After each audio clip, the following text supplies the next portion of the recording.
Hari ini Selamat sore teman-teman kalian Amitabh sekalian. Hari ini kita kedatangan seorang narasumber yang cukup berpengalaman. Dan tanpa berbasa-basi lagi, marilah kita mulai acara kalian Amitabh sore hari ini dengan tema yaitu Being Alive. Bu Hili, selamat sore. Apa kabar? Selamat sore, Oke, Kevin mungkin ya. iya benar. Mungkin Bu Hili kita boleh ngobrol-ngobrol santai aja Bu Hili ya sore hari Yuk. ini. Oke, mungkin untuk memulai acara sore hari ini seperti biasa kita kenalan dulu. Mungkin Bu Hili boleh cerita dulu sedikit Bu Hili ini asalnya dari mana, terus cerita dulu sedikit mungkin boleh tentang bagaimana Bu Hili ini asal dari mana. Nanti selanjutnya saya akan tanya lebih lanjut lagi. Silakan Bu Hili. Kalau asal, saya ini asli Surabaya. Oke. Lahir di Surabaya. Itu. Oke.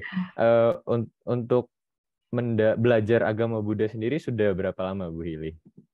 Belum lama. Saya sejak kecil sekolah SD di Katolik, Oke. SMP sampai universitas saya di Kristen Oh, Petra. Gitu. oh, Lalu, nggak apa-apa, silakan lanjut dulu aja. iya. Nah, ketemu pasangan hidup, saya sih ngomong, kita kawin orang ya, nggak kawin agama. Karena saya tuh kepingin banget gitu masuk ke Katolik. Oh, oke. Cuman mendiang papa sih ngomong, enggak, anak papa perempuan nggak boleh dibaptis. Nanti kamu sudah dibaptis, ketemu pasangan hidup yang nggak seiman, rumah tangganya nggak langgeng. Jadi nanti ikut aja suamimu gitu. Jadi Oh, oke oke iya, tapi ketika saya kenal mantan pacar saya ya. oke. Mantan pacar saya Buddhis Nah, banget. Jadi saya ngomong, kita kawin orang loh ya, nggak kawin agama. Nanti kalau kita udah married, aku mau dibaptis Katolik. Ya terserah aja, dia ngomong gitu. Ya itu ceritanya. Jadi saya oh, sampai menikah pun saya masih kepingin ke arah Kristen. oh gitu. Tapi sorry Bu Ili, kalau saya boleh tahu, apa memang dari kecil itu sudah Buddhis atau belum Buddhis? Kalau Buddhisnya sih Buddhis tradisional, ikut Oh, papa oke, aja. Jadi ikut papa, mama ke kelenteng, oke, begitu ya. oke, oke, Lalu oke. di rumah itu juga ada altar leluhur Nah, itu Yolo ya, gitu, ya. yang selalu sembahyangan. Oh, Gitu. oke. Oh, mungkin setelah tadi Kristen, Katolik, terus akhirnya masih pengen tadi masih ada berhubungan dengan Katoliknya atau Kristennya, tapi apa yang menjadi alasan untuk menjadi Buddhis sekarang, Bu Hili? Bahkan sampai sekarang sudah jadi seorang upacarika. Iya, ya itulah saya. Ya, pada dasarnya buat saya, pelajaran agama itu selalu menarik. Jadi ketika ketika dulu meskipun saya tuh di KTP, di pendaftaran sekolah itu agama saya tetap Konghucu. Dulu kan Oh, Konghucu. Tapi untuk nilai-nilai pelajaran agama saya sih oke, cukup oke. Sehingga malah SMA itu saya pernah menjadi murid kesayangan guru saya gitu. Karena saya selalu bisa menjawab apapun, disuruh mengarang cerita saya bisa ya. Karena pada dasarnya saya suka, saya anggap baca cerita gitu aja lah. oh, oke, Gitu. oke, oke, oke.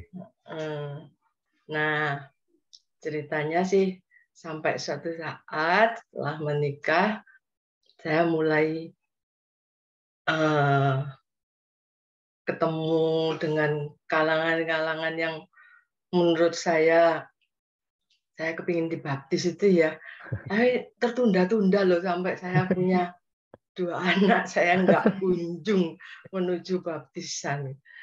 Tapi suami saya juga nggak mengajak, nggak berusaha Oke, membawa saya ke Buddhis karena ya kita komitmen ya sama perjanjian.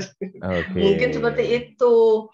sampai suatu saat ya udahlah nggak usah dibahas. Pokoknya saya mendapatkan sebuah ya Pak. pendapat dari orang-orang ini yang menurut saya kok nggak etis gitu loh. Ya, padahal saya itu sudah aktif mengikuti, saya itu sudah mau segala ritual saya jalani, tapi saya tetap dituntut. Oke. Dalam tuntutannya itu, kasarnya itu, saya tidak diakui kalau saya belum dibaptis begitu.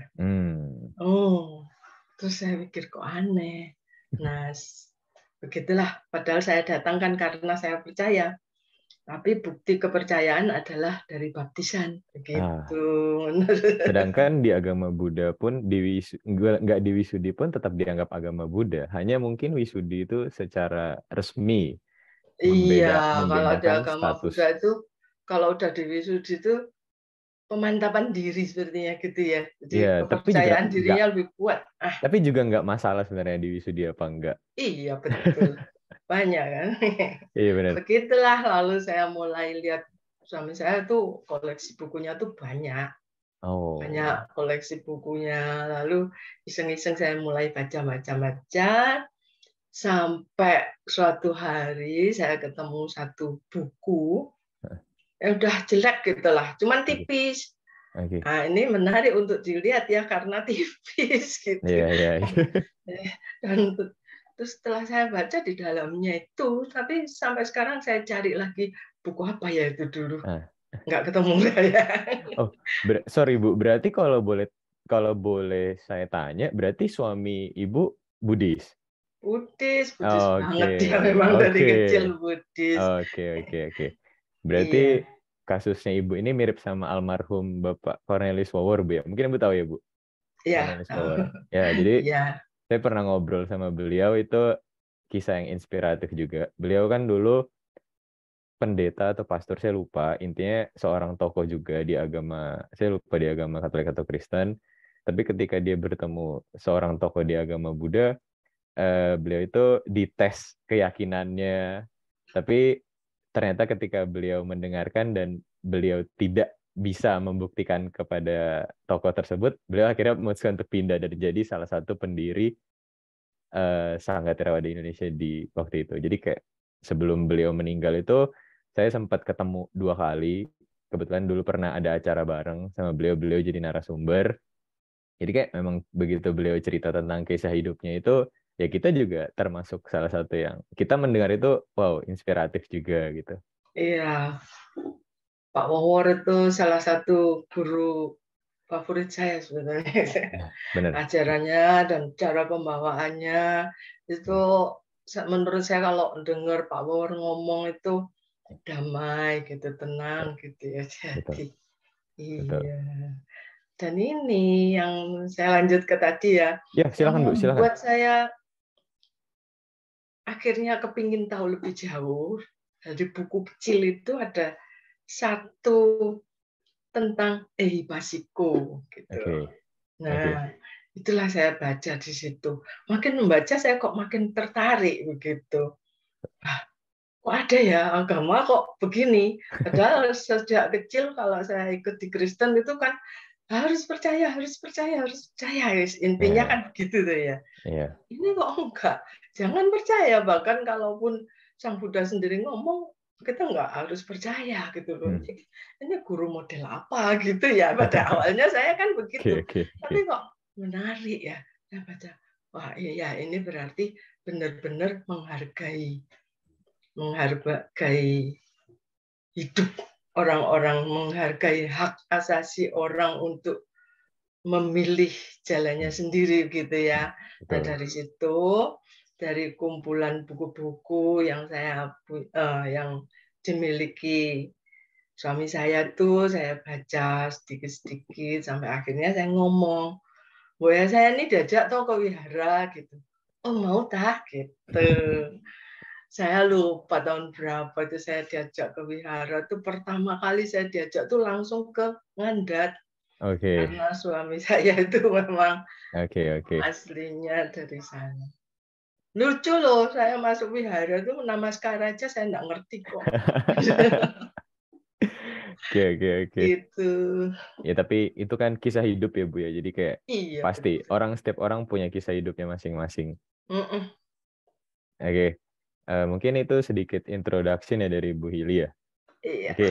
Mungkin kita boleh langsung masuk aja ke cerita hari ini. Mm. Sorry, kayak internet lagi gangguan jadi videonya keputus-putus. Iya. Oke, mungkin Bu Hili, kita sedikit bahas tentang tema kita sore hari ini yaitu being alive. Nah, Iya. jadi untuk mulai dulu ya, mungkin gampangnya kayak arti hidup dalam Buddhis itu apa sih Bu Hili? Atau mungkin arti hidup dalam Bu Hili dulu deh, sepengalaman hidupnya Bu Hili. Apa Mm. sih arti hidup itu? Itu. Ketika saya disodorin judul Being Alive oleh Hmm. Krishna ya waktu itu. Hmm. Ya saya sih oke aja. Tapi setelah saya mencoba untuk bikin kisi-kisinya, saya ini bingung tentang being alive. Being alive. Jujur kalau hanya being alive saja, saya ini bingung harus menerjemahkannya jadi apa ya. Itu karena Oke. mungkin bahasa Inggris saya yang minim ya. Apakah being alive ini hidup atau tetap hidup, menjadi hidup, kehidupan. Mana ya? Jadi sulit saya untuk mengambil satu terjemahan yang tetap pasti tentang being alive ini apa. Nah, pada akhirnya saya memutuskan untuk mengartikannya sebagai kehidupan gitu. Oke. Ya. Nah, lalu kehidupan sendiri itu apa sih gitu ya? Betul. Nah, kalau hidup gampang ya. Kalau hidup tentunya tahu kan bernyawa gitu ya. Benar sekali Bu. Itu kalau hidup tuh bernyawa. Tapi kehidupan itu adalah harus dijalani oleh sosok yang hidup ya. Betul Nah, sekali. kapan dimulainya?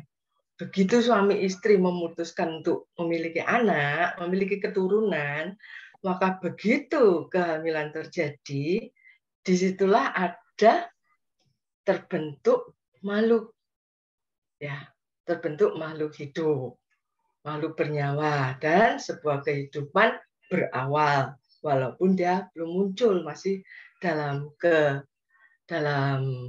kandungan ibunya begitu. Nah, selama masih dalam kandungan, tentunya segala sesuatunya tergantung kepada bagaimana si ibu memelihara kehamilannya, gitu kan? Betul.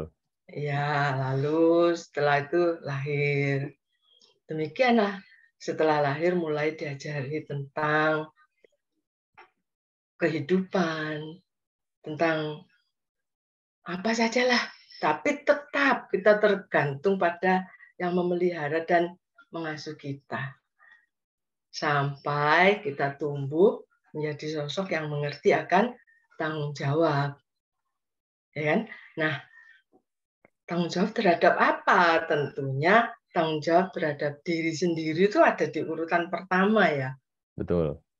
Lalu melebar ke tanggung jawab pada orang tua, keluarga, lingkungan, dan kewajibannya. Itu. Nah, yang penting yang kita pahami juga adalah hidup ini sesuatu yang nggak pasti gitu loh. Yang Betul pasti enggak, Kev? adalah kematian, Bu. Iya kan, Bu? Itu yang pasti. Iya, Yang pasti adalah hidup kematian. itu nggak ada yang pasti kecuali satu. Hidup pasti diakhiri mati. Ada Ya, kehidupan, pasti ada kematian. Itu tuh maksud Kevin betul. tadi ya. Betul. Ya, nah, itu disitulah hidup itu tidak pasti. Memang itu masuk ke konsep anicca ya. Betul. Bagian dari tilakana. Anicca, dukkha, dan anatta. Anatta. Iya, gitu Kevin. Oke.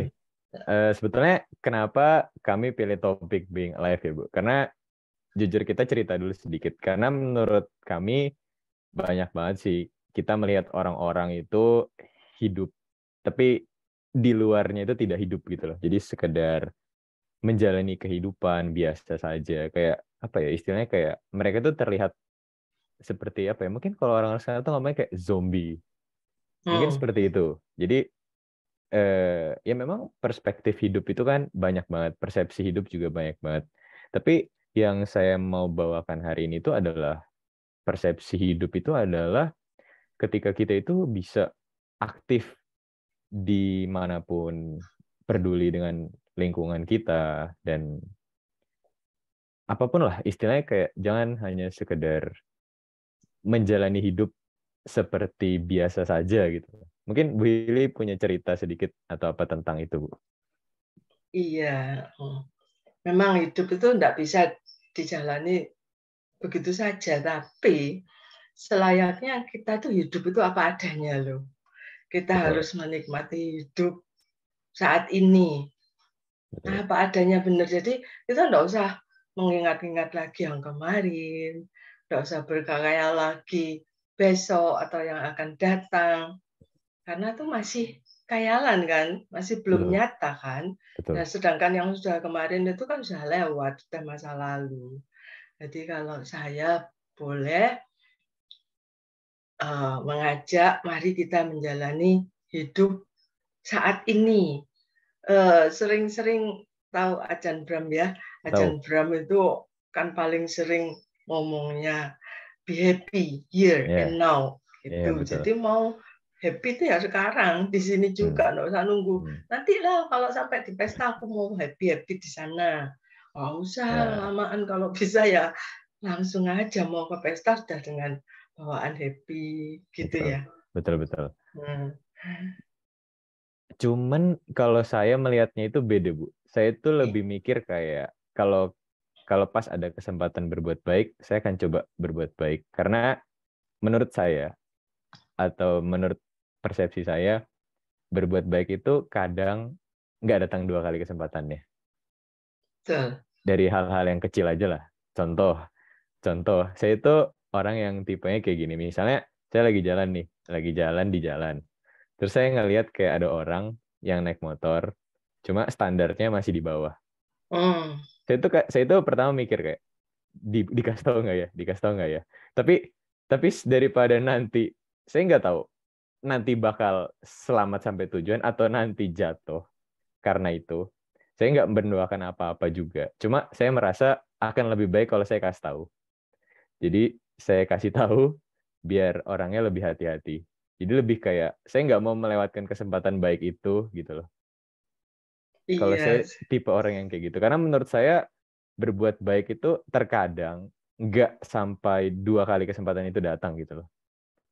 Ya, betul. Itu saya juga pernah mengalami seperti itu ya.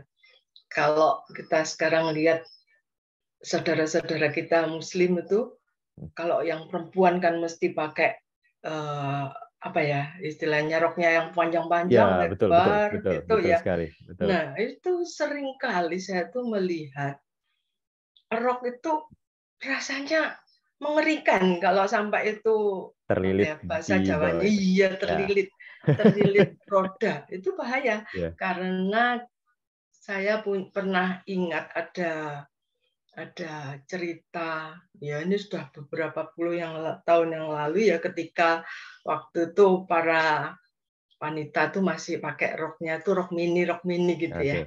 Jadi kalau berboncengan sepeda motor, duduk menyamping supaya untuk menutupi kaki dan bagian tubuhnya yang seharusnya nggak usah terlihat orang. Biasanya tuh pakai semacam sarung pantai gitu ya. Nah, itu ada siswi diboncengin papanya pakai begitu. Kan enggak terasa tuh kainnya tuh terlilit loh. Waduh. Dan akhirnya dia jatuh terseret dan jadi lewat. Nah, dari situ saya sering melihat kalau zaman sekarang dengan busana-busana yang bergelambir-gelambir gitu ya, takut terlilit. Tapi pernah loh mencoba untuk memberitahu, itu belum memberitahu udah orangnya udah melotot dulu mau apa gitu. Gitu ya. Jadi memang penting. Ya itu namanya kan menjalani hidup saat itu juga, Taufin. Iya, benar. Iya, makanya kalau menurut saya menjalani hidup yang fokus di saat ini, itu ya seperti itu. Jadi ketika menurut saya ada kesempatan berbuat baik, ya saya akan lakukan. Karena terkadang 5 menit pun bisa hilang kesempatan itu kalau Iya misalnya benar. kita berpikir gitu loh. Sekarang bisa ngomong-ngomong, kesempatan yang lain sudah lewat juga nggak Iya, tahu gitu ya. betul. Betul. Mm-mm. Betul, betul, betul. Iya. Oke. Nah, Terus Bu, misalnya, kadang tuh ada orang juga yang dia punya pemikiran tuh bagus, tapi dia nggak bisa eksekusi. Tapi kadang ada juga orang yang sering nih ngelakuin sesuatu, tapi dia nggak mikirin itu lebih matang duluan. Mungkin Bu Lili ada pandangan soal itu. Jadi kayak sebenarnya tujuannya adalah ketika kita being alive itu menurut saya adalah ketika kamu itu bisa mensinkronkan di dalam pikiran sama di action-nya. Jadi being alive inside and outside. Istilahnya kayak gitulah. Mungkin lebih gampangnya seperti itu. Jadi apa yang kita punya pemikiran atau kita punya alasan untuk berbuat sesuatu itu baik, dan kita melakukan kesempatan baik itu juga gitu loh. Sampai terjadi perbuatan yang baik gitu. nah itu gini, Vin. Pernah dengar tentang Adipateya belum? Belum. Adipateya 3 ya. Oke. Adipateya 3 itu adalah 3 pengaruh yang mendominasi eh, apa yang akan kita lakukan gitu loh. Oke. 3 itu yang pertama adalah Attadipateya. Oke. Attadipateya, atta itu kan diri ya. Jadi Attadipateya itu pengaruh dari diri sendiri. Oke. Yang kedua, Lokadipateya, pengaruh pihak luar atau lingkungan. Oke. Dan yang ketiga adalah Dhammadipateya. Nah, kalau Dhammadipateya itu sih pengaruh Dhamma ya. Betul. Nah, kalau mau sedikit diperpanjang, Attadipateya itu bisa disematkan kepada seseorang yang senantiasa melakukan sebuah perbuatan itu murni atas kehendaknya sendiri. Oke. Dan murni berdasarkan prinsip-prinsipnya sendiri. Pokoknya gue maunya begini ya, jalankan seperti ini. Nggak peduli orang lain mau bicara apa kan gitu. Itu Attadipateya, jadi dia kuat pada prinsipnya. Nah, yang kedua itu Lokadipateya. Seseorang melakukan sesuatu bisa untuk menyenangkan orang lain. Ya, kalau ada istilahnya ABS ya, asal Bapak senang gitu. Apapun. Apa yang mau diminta oleh Bapak, asal Bapak senang saya jalankan. Gitu ya. Walau kadang-kadang itu tidak sesuai dengan nuraninya atau prinsip-prinsipnya ya. Tapi dia butuh pengakuan. Dia butuh pujian, dia butuh penghargaan. Nah, kalau dalam satu posisi gitu mengambil hati atasan gitu ya. Tapi selain itu ada juga yang di bawah tekanan, jadi dipaksa. Kamu harus melakukan ini. Jadi yang pasti pokoknya dia dipengaruhi oleh pihak luar. Nah, yang ketiga ini Dhammadipateya. Jadi seseorang itu melakukan kebajikan. Meskipun ada yang menentang, tapi bekal dhamma, bekal kemoralan itu sudah kuat dalam dirinya. Ya, jadi meskipun apa yang mau dia lakukan itu ditentang oleh beberapa pihak atau pihak luar itu ya, tapi dia kekeh pada prinsipnya karena dia tahu bahwa apa yang dia jalankan adalah sebuah kebaikan dan kebenaran. Yang sesuai dengan Dhamma tapi. Iya, nah jadi dari situ kan muncul pengaruh-pengaruh itu biasanya kalau sudah Attadipateya dan Lokadipateya itu nggak mesti jelek loh, bisa bagus juga kan? Betul, betul. Cuman di situ pasti ada kemungkinan terjadi yang buruk-buruk, ya kan? Misalkan seseorang dipaksa untuk melakukan sebuah kejahatan. Ayo, kamu kan temanku toh, belain aku. Aku tadi disakiti oleh dia, ayo kamu bantu aku balesin gitu, misalkan tuh. Nah, bisa terjadi kebaikan, bisa terjadi keburukan pengaruhnya. Tapi kalau Dhammadipatteya itu bagus ya, Bin, pasti karena dia bekerjanya jalan Dhamma. Oke. Pengaruhnya betul-betul pengaruh Dhamma. Gitu. Tapi begini, Bu. Kalau Dhammadipatteya itu bisa juga masuk ke dari dalam diri sendiri atau dari luar juga.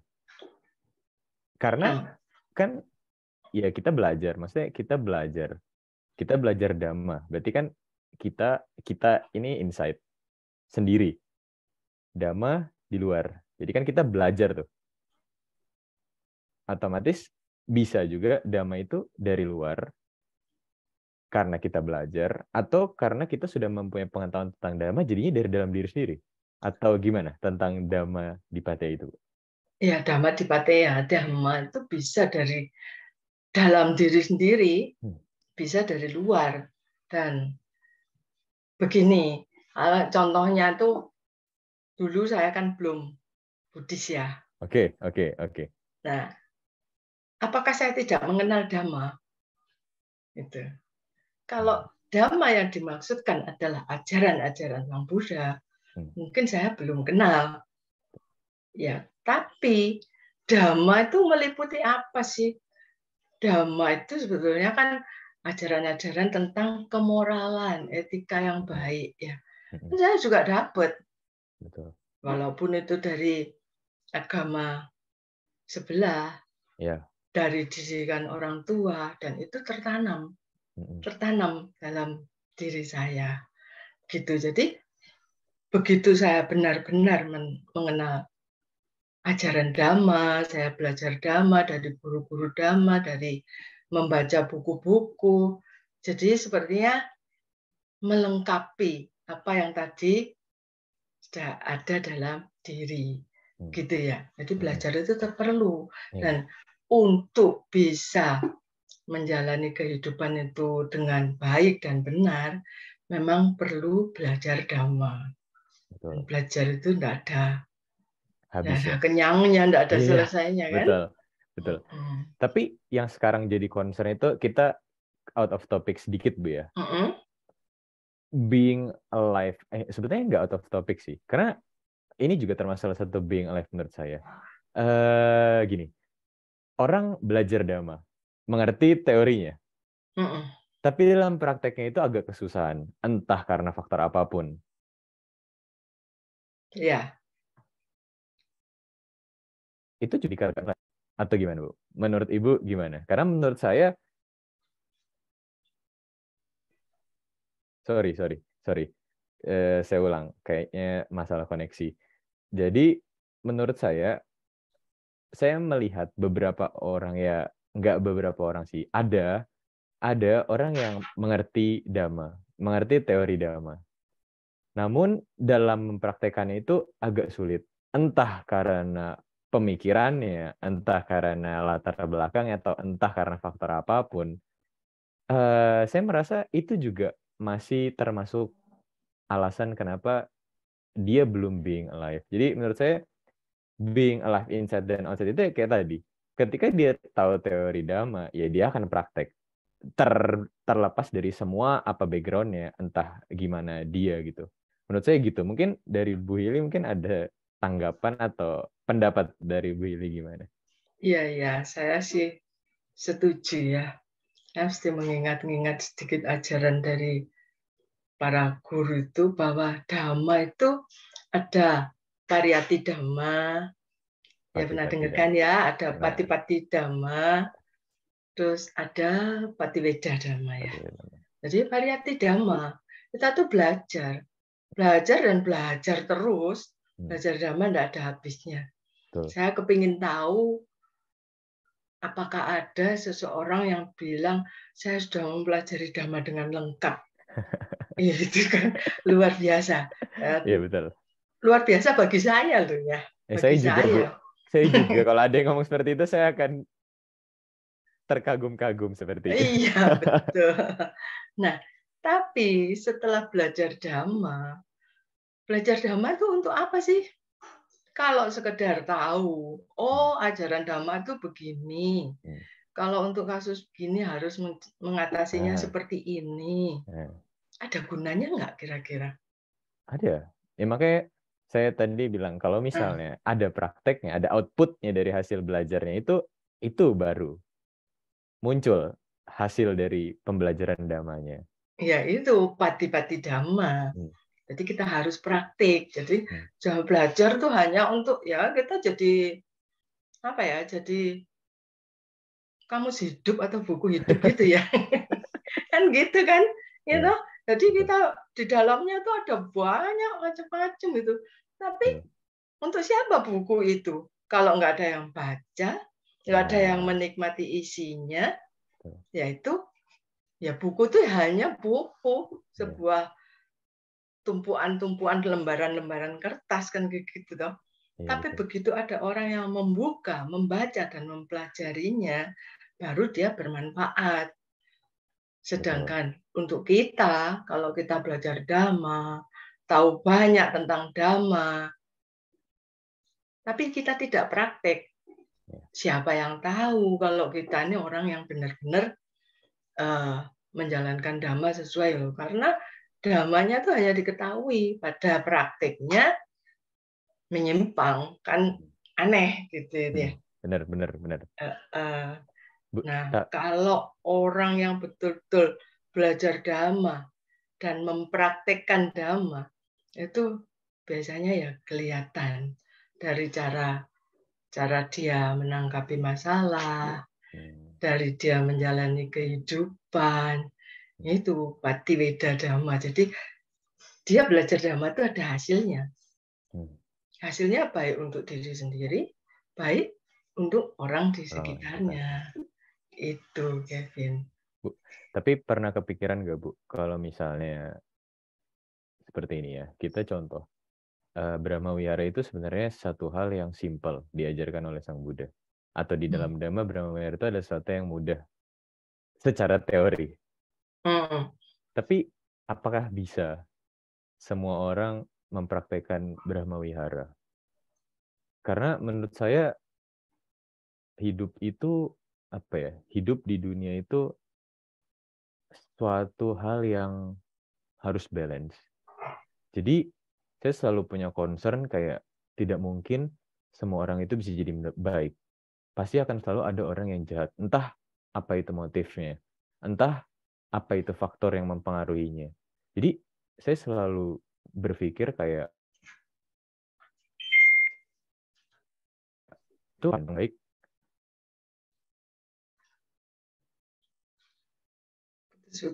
Maaf Bu, maaf. Saya balik lagi ya. Saya tuh sorry, saya tuh selalu punya concern ketika hidup saya apa ya, selalu punya concern, selalu punya pemikiran bahwa hidup itu balance.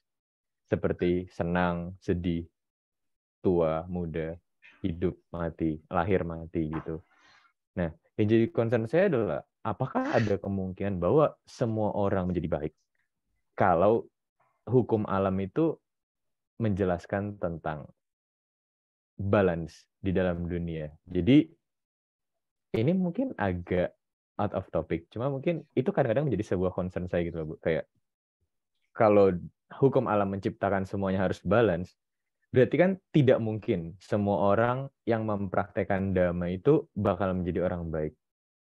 Atau mungkin gimana, Bu, tanggapannya, Bu? Karena kadang saya selalu mikir, kadang-kadang saya sempat terpikir seperti itu. Hukum alam itu selalu menjaga alamnya itu biar balance. Berarti kan ada kemungkinan bahwa tidak mungkin semua orang menjadi jahat dan tidak mungkin semua orang menjadi baik. Mungkin Bu Hili boleh kasih tanggapan sedikit. Itu balance-nya itu loh, Win. Balance-nya itu kapan terjadinya kan begitu. Hukum alam itu hukum karma ya, sepertinya. Itu pasti balance. Hukum karma itu pasti balance, pasti adil. Cuman keadilannya itu terjadinya kapan? Gitu. Jadi sekarang kita melakukan hal yang buruk, apakah hukumannya, kalau boleh dianggap sebagai hukuman ya, padahal kalau kita sebagai Buddhis ngomongnya bukan hukuman, tapi buah kama kan gitu ya. Ya, betul. Nah, berbuahnya itu kapan? Ya nggak tahu, Ya, tahu. nggak sekarang kita berbuat langsung berbuah kan enggak. Bisa nanti, bisa besok, bisa di kehidupan yang akan datang kan begitu. Betul. Sedangkan buah kama yang kita peroleh ini pun nggak tahu itu buah dari kama yang mana yang saya perbuat, kapan saya perbuat, nggak tahu kan, ya. Dan seseorang itu seharusnya nggak usah mikir, saya berbuat baik supaya segera mendapatkan kama baik, buah kama baik gitu ya. Yang penting itu berbuat baik saja sesuai jalan yang sudah ditunjukkan oleh guru agung kita. Ya, karena setiap orang itu nggak akan lepas loh dari 8 kondisi dunia kan. Betul. Yang tadi Kevin ngomong itu sepertinya bagian dari 8 kondisi dunia kan. Iya, betul. Jadi puji, dicela, ya, hina, mulia, untung, rugi gitu kan. Nah, iya, jadi ya dihadapi saja. Ketika kita dipuji, jangan sombong, jangan membuat kita tinggi hati, berbesar kepala. Ketika dicela, nggak usah kita juga marah-marah sebagai seseorang yang banyak belajar Dhamma. Ketika kita mendapat celaan, walaupun ini sepertinya sulit ya, Vin, sulit karena bagaimanapun sebagai manusia. Iya, manusia biasa butuh jana gitu. Tapi ini bukan excuse loh ya. Kita nggak bisa loh. Setuju. Setiap aku kan masih butuh jana, nggak bisa. Itu pembenaran.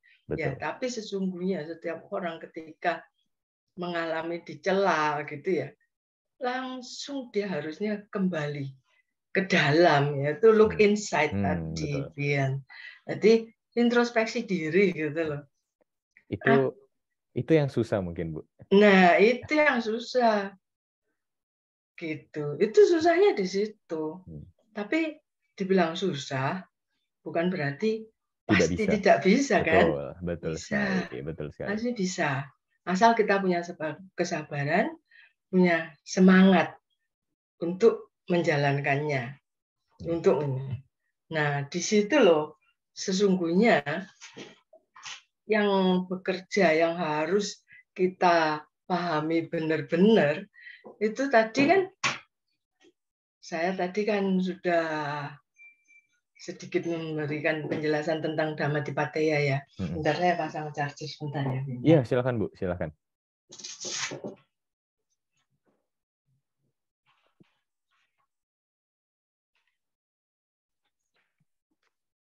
Oke. Nah, saya lanjutkan. Sehubungan dengan Dhammadipateya ini, untuk menikmati kebahagiaan yang mendalam, ya penting loh bagi kita itu untuk mengembangkan hal-hal di dalam diri kita sendiri. Walaupun dibilang untuk bisa berkembang dalam diri kita sendiri itu kita perlu belajarnya dari luar. Tapi berkembangnya tuh harus dalam diri kita sendiri kan. Ya. Betul. Nah, apa sih yang perlu banget kita kembangkan? Itu ada 4 hal ya. Panya, kebijaksanaan. Jadi dengan bermodal kebijaksanaan itu kita bisa tahu segala sesuatu yang selayaknya kita tahu. Jadi kalaupun kita salah, kita dicela orang, kita langsung tahu. Oh, saya tadi dicela karena ini yang saya lakukan gitu. Ya. Kalau dipuji sih biasanya sih langsung saya dipuji, sudah forget it gitu ya. Toh saya dipuji. Biasanya yang membuat seseorang kepikiran adalah ketika dia dicela. Betul. Ya. Nah, tadi itu panya. Biasanya panya itu kalau di Jalan Mulia berunsur 8 itu di urutan ketiga ya. Panya itu sebagai akar dari kehidupan kita, berkembangnya gitu. Tapi kita perlu juga punya saja. saja Sadar. dengan saja ya. Kejujuran. Oke, sorry. Jadi kita harus mengerjakan apa yang selayaknya kita kerjakan. Jadi kita jangan mengerjakan yang bukan yang aneh-aneh yang nggak seharusnya kita kerjakan. Bukan berarti kita nggak boleh membantu orang loh. Kadang-kadang kita melihat seseorang sibuk dan dia kesulitan untuk mengerjakan sebuah pekerjaan gitu ya. Dan kita sadar, saya bisa loh dengan mudah melakukannya. Tapi terus karena ingat, saya nggak harusnya mengerjakan karena itu bukan menjadi kewajiban saya gitu. Nah, bukan itu yang saya maksudkan. Jadi kalau melihat begitu itu juga menjadi satu tanggung jawab kita untuk membantu, ya berdana, gitu kan? Ya, kan berdana itu nggak harus dalam bentuk materi. Betul. Jadi banyak saja. Lalu kita harus ini, kalau urusan dana itu yang lebih penting dari dana itu sebenarnya jaga. Kita tuh berdana itu dalam arti memberi, ya kan? Memberi tidak harus hanya materi, kita bisa memberikan pertolongan, bantuan, nasihat, segala macam ya. Tapi kalau jaga itu lebih ke arah membangkitkan karuna. Jadi ada welas asih, murah hati, nggak pakai mikir siapa sih yang saya bantu, apa sih urusannya dengan saya gitu. Betul. Dan ini yang paling penting. Paling penting itu kita harus punya kemampuan untuk menenangkan diri sendiri. Upasama. Jadi ya seperti tadi, kan kita kan dicela orang, kita terganggu ya. Jadi, nggak terima gitulah. Kenapa sih kok saya nggak jelas saya dimarahin gitu. Nah, sebelum kita menjalankan kebijaksanaan dan memahami semuanya itu, pertama-tama apa sih yang harus dilakukan? Harus tenang, menenangkan diri dulu. Betul. Sering kan ya, kalau lihat ada orang marah-marah gitu, datang seseorang menepuk-nepuk pundaknya, tenang. Ya. Sabar. Itu upasama. Gitu, Vin. Oke, Bu. Sedikit tentang dana ya, Bu. Saya tuh dulu pernah dikasih tahu waktu saya masih ya SMA. Karena background saya bukan orang yang cukup banyak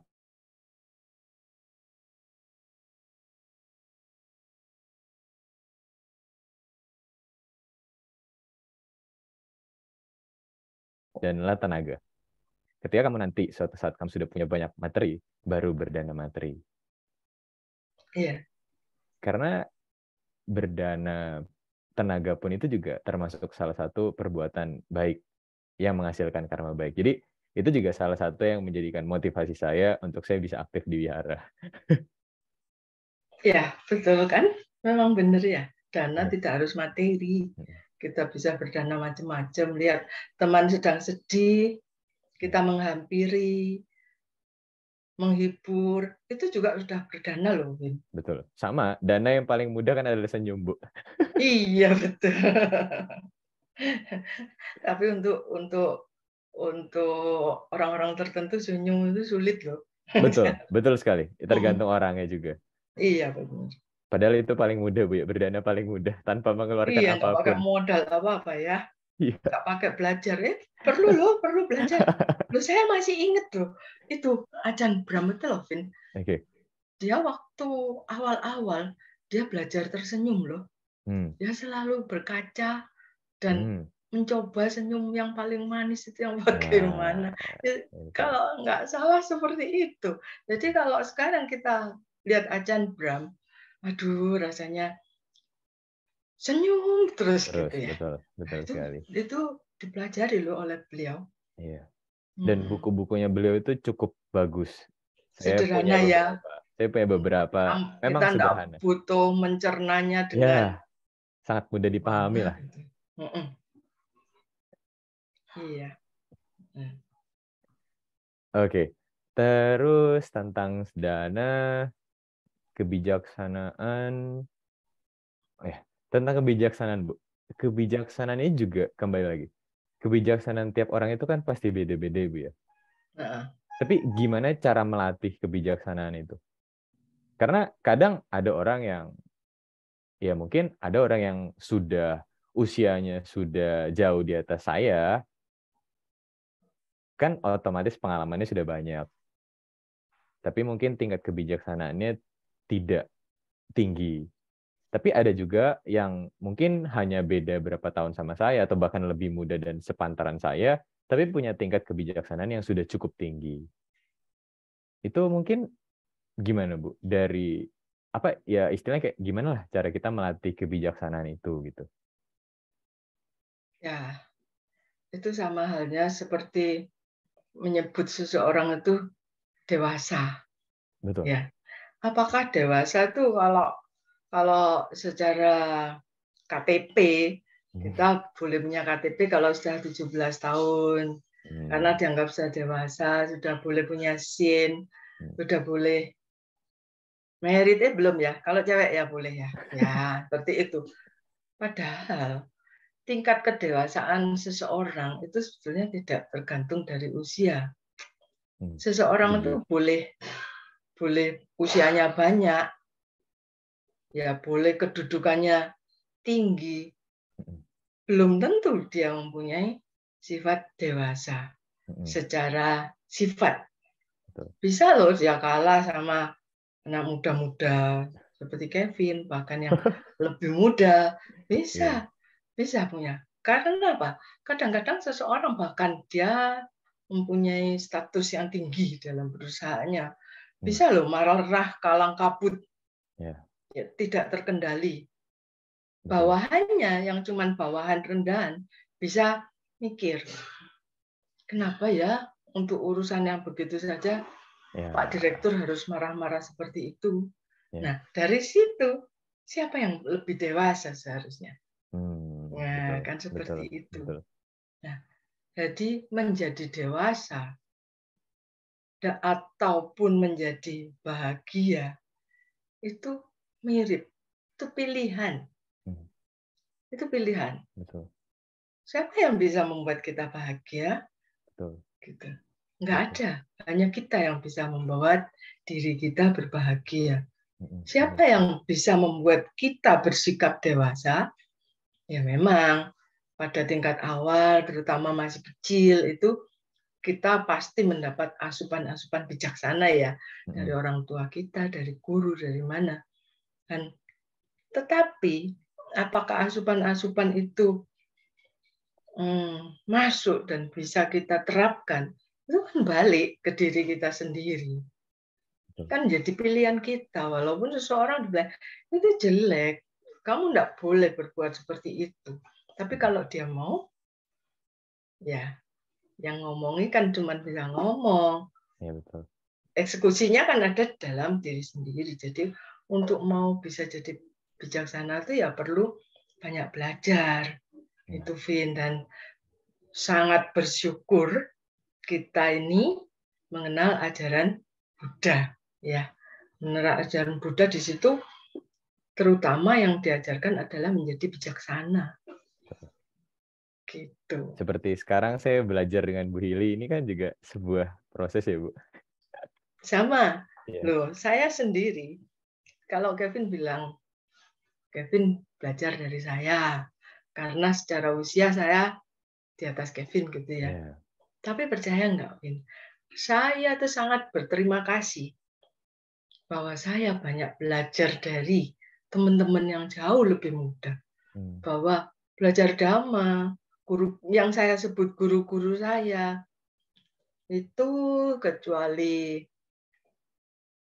Pak Pandit mungkin ya, dan yang selevel itu, hampir semuanya tuh lebih muda dari saya lebih. Dan saya enggak merasa rendah diri atau merasa malu untuk mengakui, enggak, walaupun dia lebih muda. Dan sekarang ini pun saya berkecimpung di organisasi manapun ya, nanti kalau ketemu Bu Hili, boleh dibilang secara usia saya itu sudah paling atas. Tapi saya banyak mengambil pelajaran dari teman-teman, sampai pernah ya, ketika saya mau pertemuan gitu ya, saya menyebut, saya waktu ngomong sama anak saya ngomong, ini sama teman-teman mama gitu ya. Gitu. Tapi setelah, ini loh saya foto, ini mama masih sama teman-teman gitu kan. Anak saya tuh kaget. Ma, ini teman-teman mama. Iya, memang kenapa? Ya lama, akhirnya teman-teman mama itu ya seumuran mama. Nah itu kan, ya, oh nggak ada.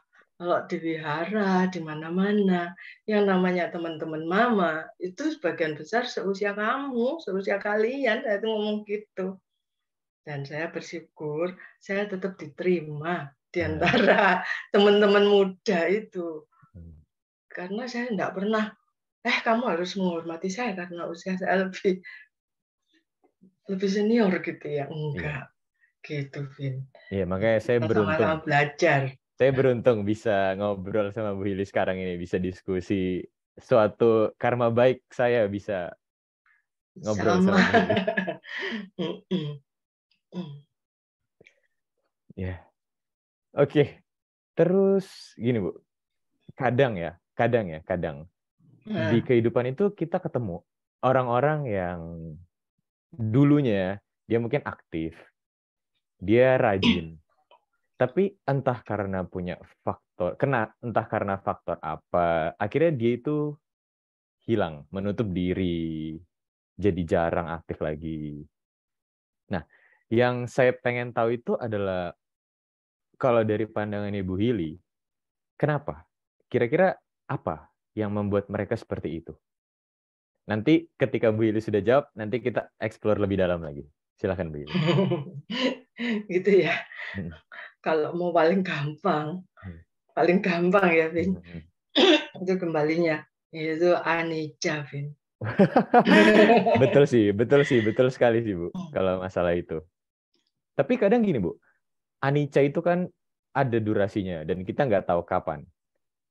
Tapi saya melihat, ya saya juga nggak tahu sih, saya juga nggak bisa ngejudge orang itu berapa lama dia bakal hilang atau redup sampai dia bisa aktif lagi.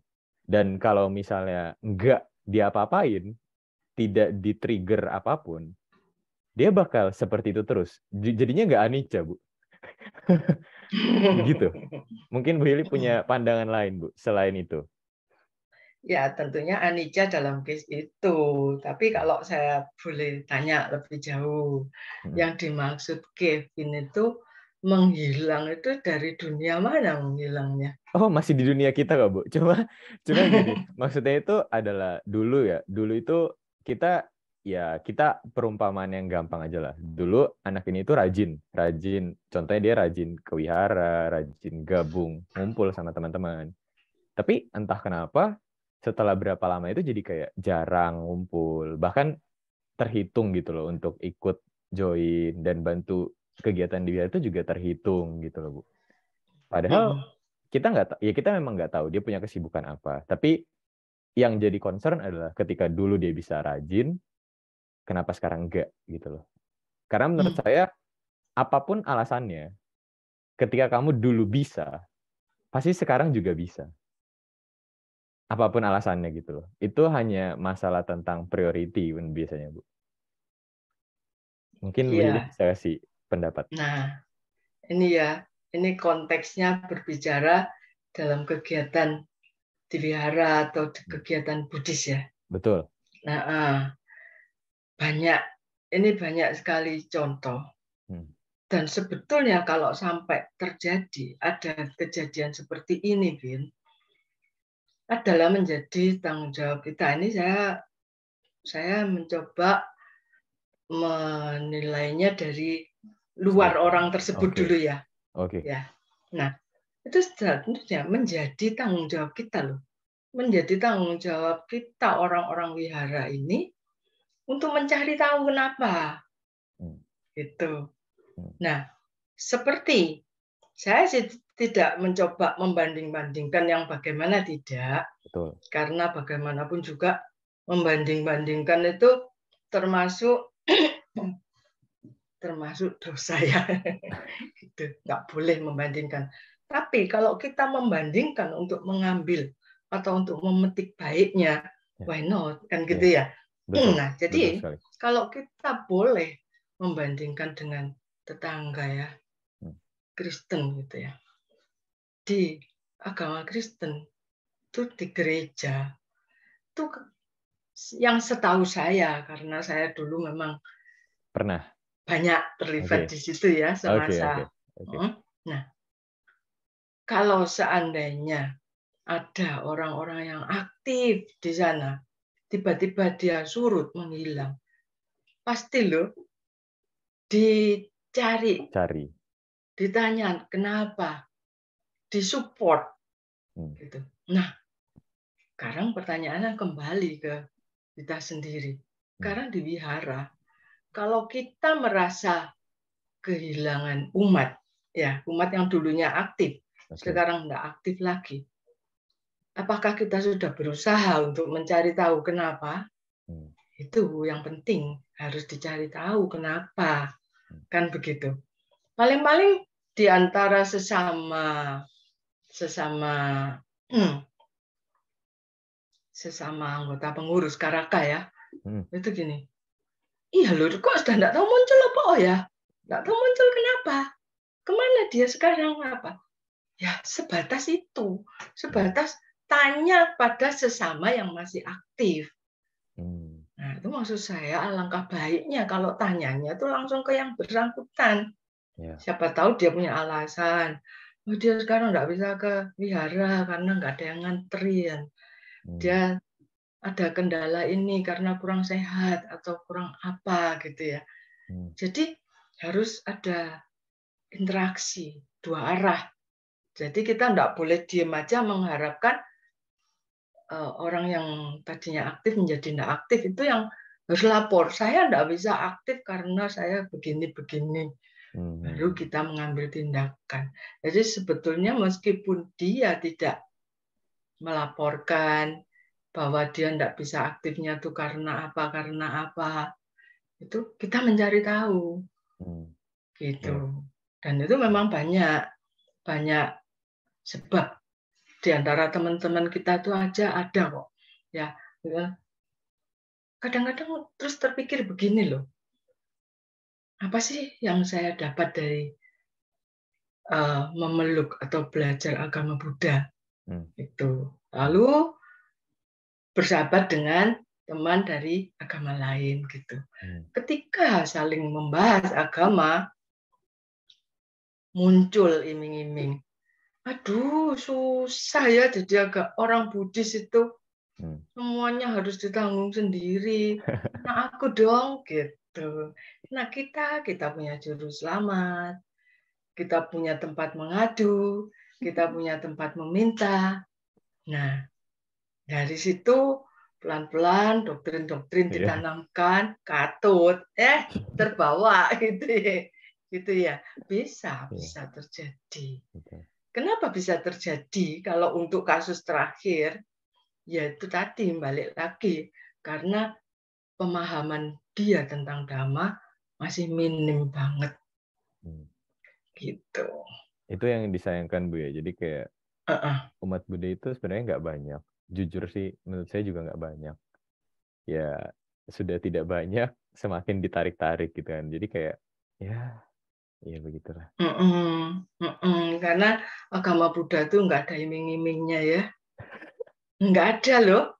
Karena agama Buddha itu lah, siapa yang bisa menolong dirimu? Hanya dirimu sendiri. Bahkan Sang Buddha, guru kita, itu nggak bisa loh menolong. Iya, betul. Iya toh? Sang Buddha, kalau kita mau nyebrang, Sang Buddha nggak membawa kita menyeberang ke pantai seberang. Enggak, Sang Buddha mengangkat kita langsung membawa ke pantai seberang. Tidak. Tapi Sang Buddha menyediakan rakitnya. Kan begitu. Ya, Tergantung kita mau enggak pakai rakit itu.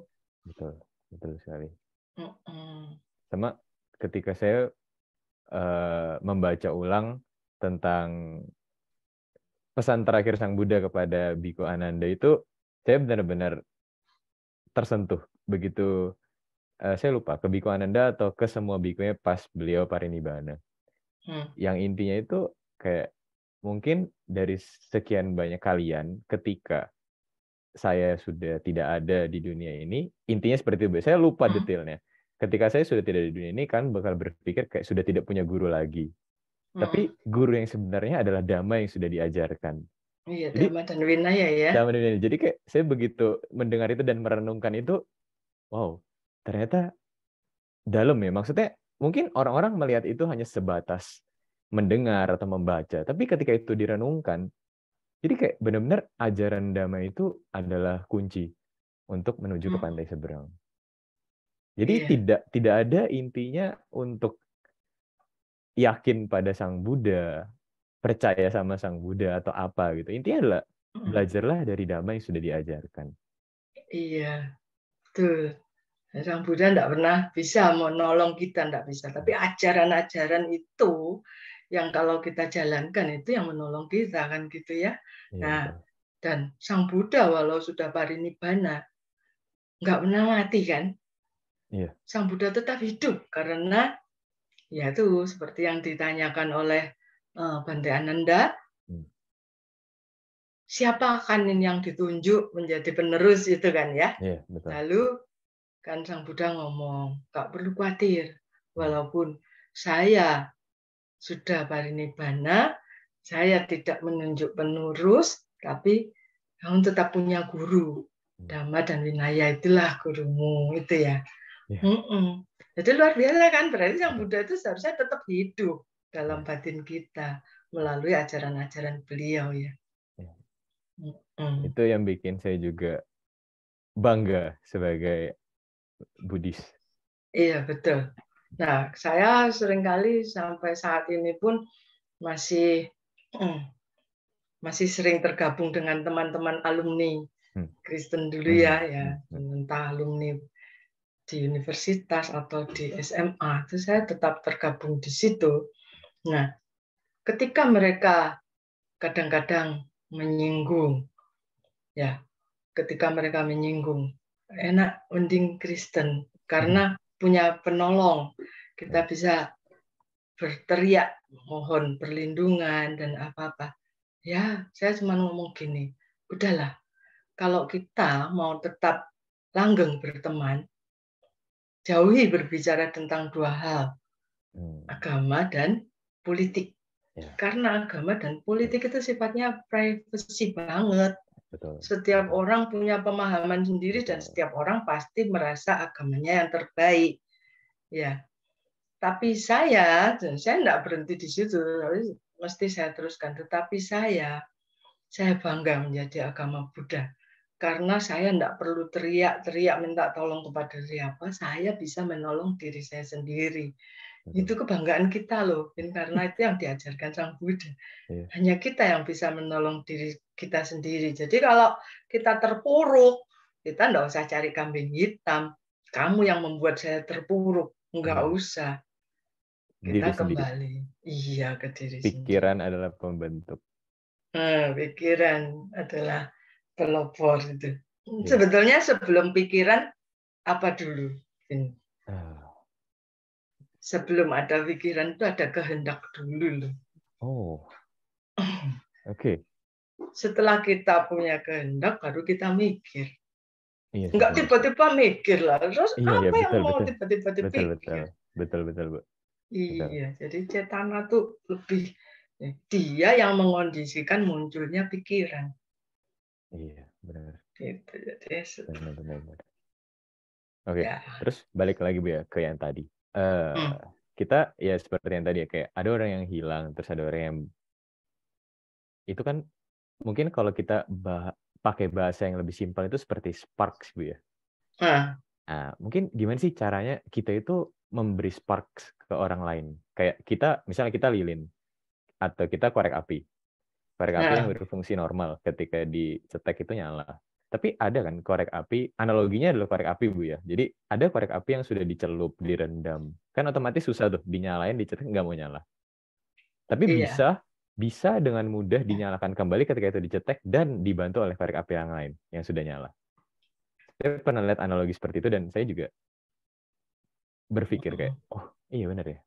Jadi gimana caranya untuk pengaplikasiannya? Kalau mungkin dalam Dhamma atau mungkin Bu Ili punya pengalaman seperti itu, Bu? Iya, itu nantinya balik lagi ke masing-masing ya. Kalau dia tuh seperti sudah mulai redup, betul. Kalau itu lampu minyak, begitu minyaknya redup, kita kan bisa memeriksa apakah sumbunya yang sudah mulai habis, atau apakah minyaknya yang habis, lalu kita bisa memperpanjang ya. Tapi kalau lilin, kalau sudah sumbunya habis, lilinnya habis, ya habis sudah.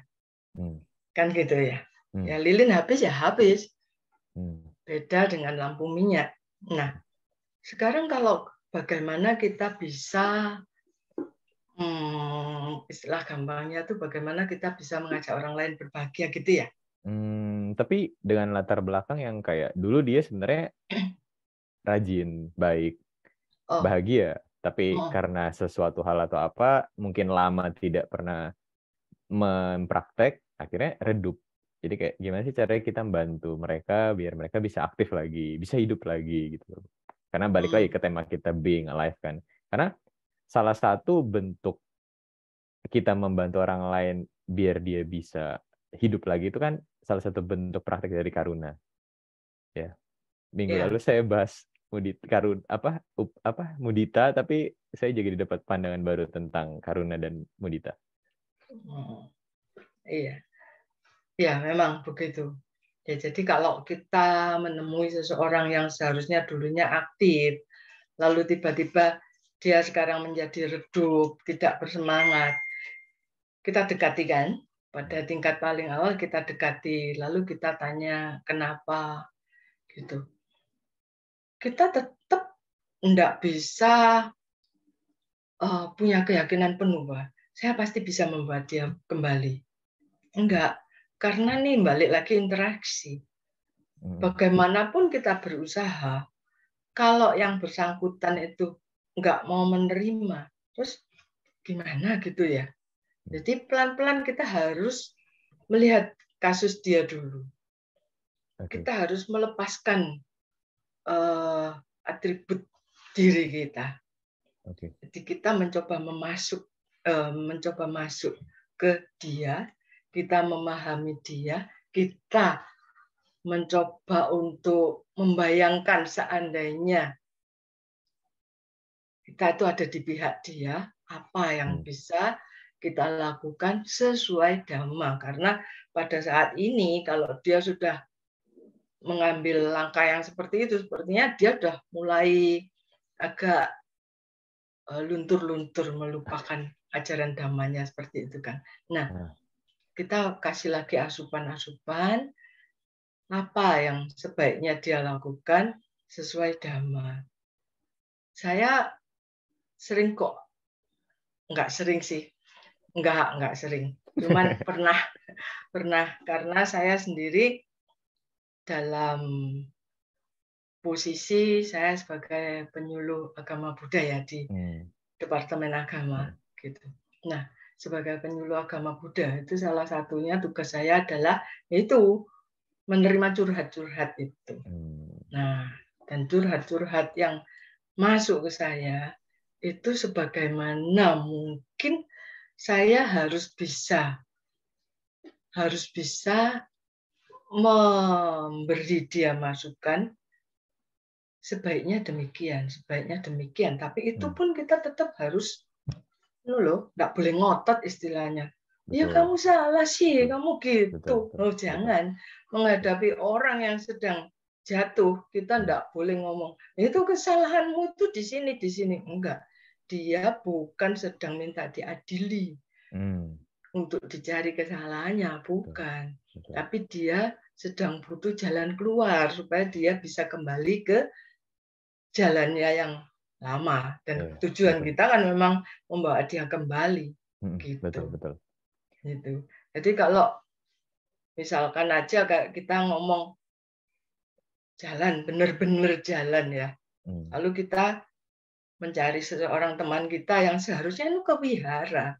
Katanya sudah berangkat. Tapi kok sampai sekarang belum datang, kenapa ya? Lalu kita telusuri, ya sekarang ada HP ya, jadi kita bisa tahu dia posisi di mana gitu. Nah, di situ kita bisa, ya jangan langsung ditegur. Loh kenapa kamu belok situ? Kan salah apa? Enggak. Dia enggak butuh dibilangin salah. Dia sudah tahu kalau dia salah. Karena itu dia kesasar kan gitu ya. Tapi yang harus kita beritahukan ke dia, kalau gitu kamu beloklah ke sini, nanti ada jalan ini, kamu ke sini. Nah, nanti dari situ kamu bisa ambil jalan ini. Seperti itu, Vin. Oke. Balik sedikit, Bu. Tadi ngomong soal kita nggak boleh berkeyakinan kuat kalau kita bisa. Ya kan, Bu ya? Tapi saya percaya kekuatan dari aditana itu sangat besar. Karena saya sudah pernah praktek berapa kali untuk beraditana. Ketika saya pengen mendapatkan sesuatu, saya beraditana. Dan saya bisa mendapatkan itu dengan beraditana. Gimana kalau misalnya kita beraditana atau kita bertekad untuk mengajak mereka kembali gitu? Boleh, bagus banget, Vin. Tapi biasanya kalau seperti yang Kevin, itu saya sendiri adalah orang yang sering beraditana. Gitu. Bu Hili aja sering, kalau saya masih sesekali, Bu, nggak sering-sering. Karena saya takut ketika kalau saya sering beraditana, nanti malah nggak dapet. Jangan. Kalau aditana tuh jangan banyak-banyak langsung beraditana untuk segala sesuatu, jangan. Jadi misalkan saya tuh, ya maksudnya beraditana itu untuk sesuatu hal gitu ya. Ya, misalkan seperti ini.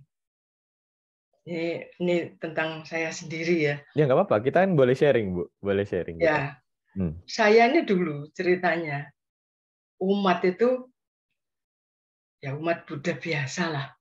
Gitu. Cuman saya punya satu, apa ya, kalau anak-anak ngomong, mamaku ini bonek ya. Orang Surabaya mesti bonek ya. Mamaku ini bonek gitu. Karena apa? Saya kepingin bisa. Keinginan saya untuk bisa itu besar. Jadi contohnya, kayak paling gampang aja ya. Kalau saya bikin mainin program, saya bikin PowerPoint. Nol kan saya? Enggak loh. Saya zaman kuliah, zaman apa, enggak pernah mendapat pelajaran komputer. Komputer saya dapat di teknik sipil. Tapi teori, Win. Jadi komputer itu hanya program. Rupanya komputer itu saja nggak tahu. Yang dinamakan komputer kuno itu dulu, ya ada CPU-nya, ada apa itu, nggak pernah tahu. Tapi bisa mengerjakan program sampai program itu jalan. Selesai. Gitu. Nah, kenapa seseorang, anak-anak kan gitu. Jadi sekarang kalau saya ngomong, ini gimana caranya bikin gini?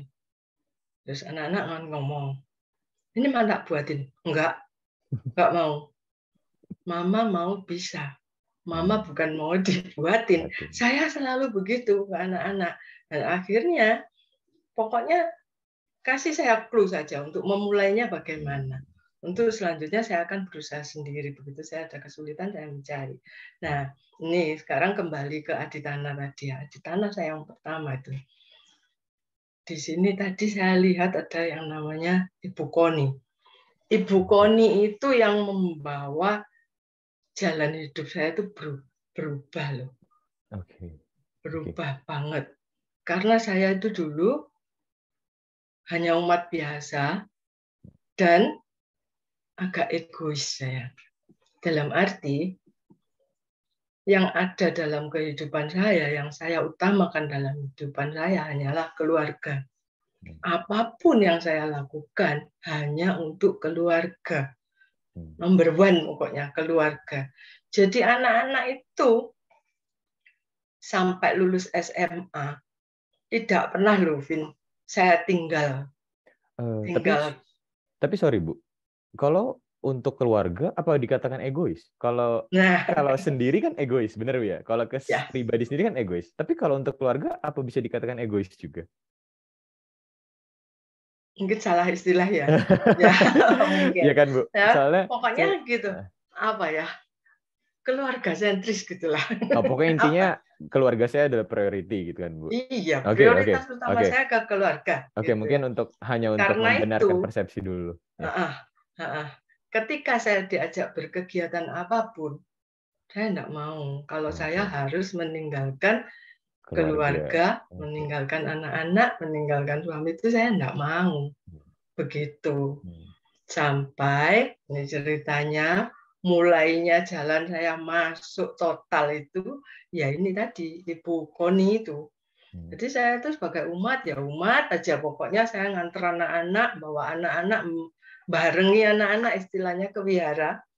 Ya, karena begitu saya merasa bahwa agama Buddha itu bagus, saya masukkan anak-anak saya ke sekolah yang 5 agama. Hanya dengan satu tujuan, supaya dapat agama Buddha. Enggak seperti saya dulu. Saya masuknya di Kristen. Jadi doktrin-doktrin kuat dalam saya itu, dalam diri saya itu kan Kristen. Saya enggak mau itu terjadi ke anak-anak. Itu. Banyak yang ngomong, kok sekolah di situ sih? Itu kan cuman misalkan apa ya, grade A, B itu ya. Nah, seperti itu. Terus saya bilang, mau sukses, mau enggak, itu nanti adalah jalan hidup anak saya sendiri. Karena banyak contoh teman-teman saya.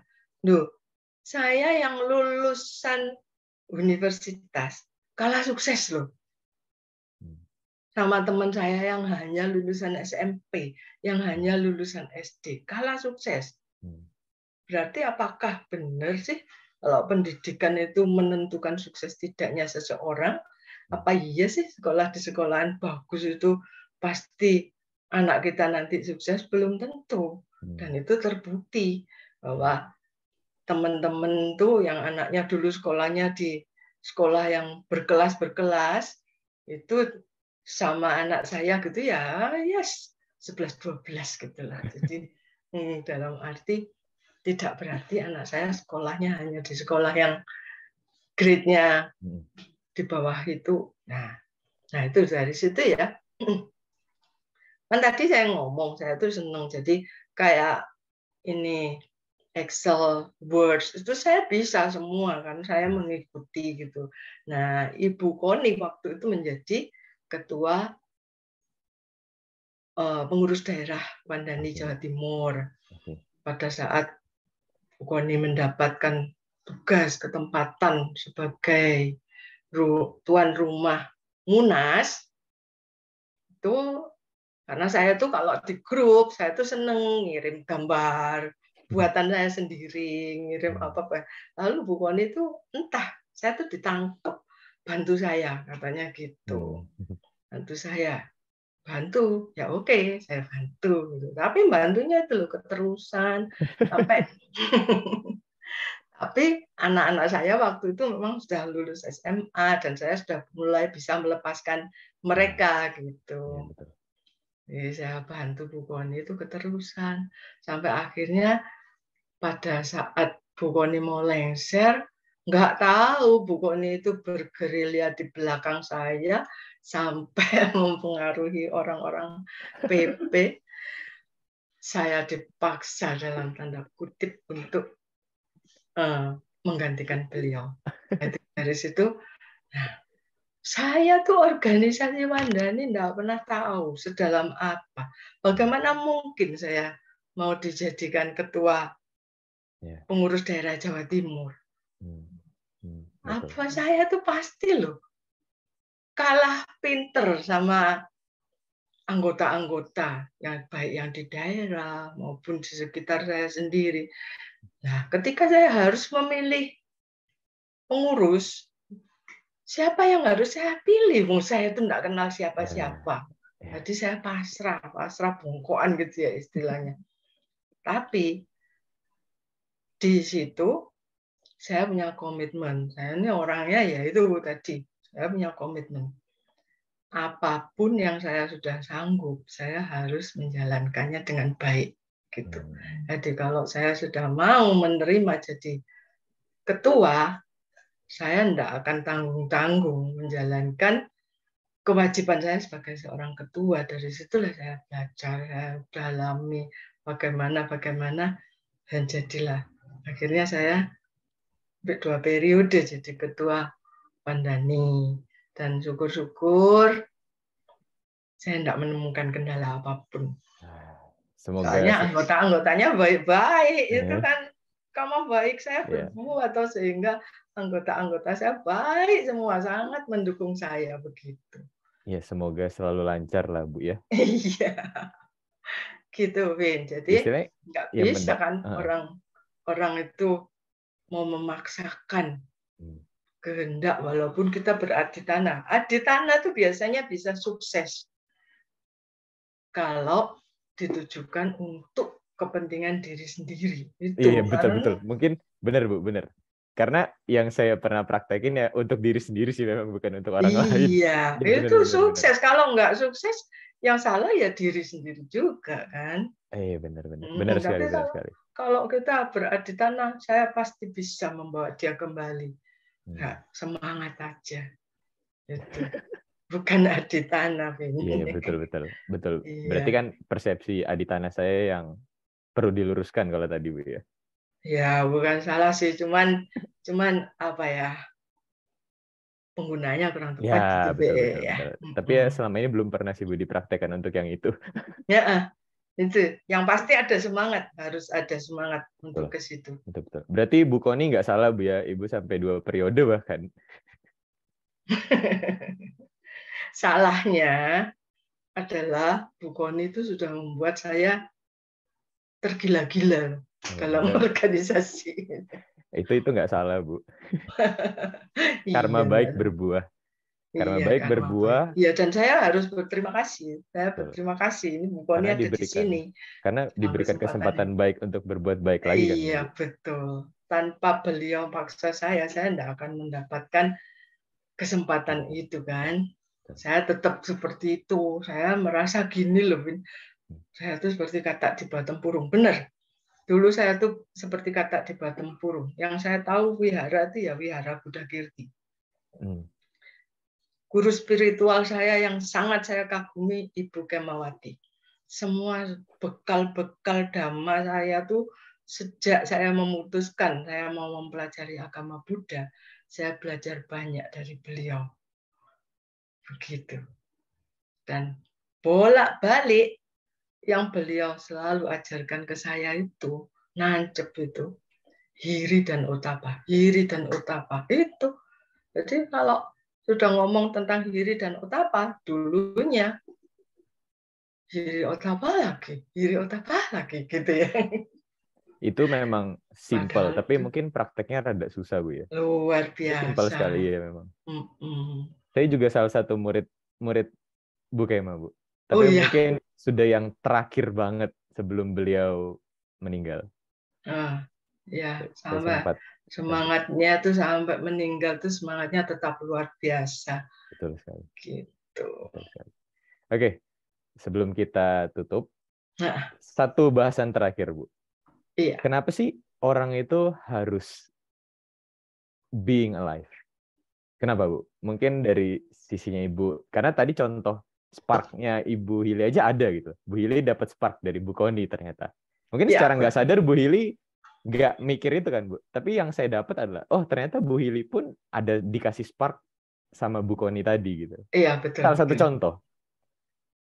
Nah, mungkin sekarang adalah alasan kenapa dari sekian banyak cerita kita tadi dan pengalaman hidupnya Bu Hili sampai akhirnya nyaman banget di Wandani itu apa sih Bu? Kenapa sih kita harus being alive di kehidupan ini gitu? Silakan Bu. Being alive dalam arti bertahan hidup gitu ya?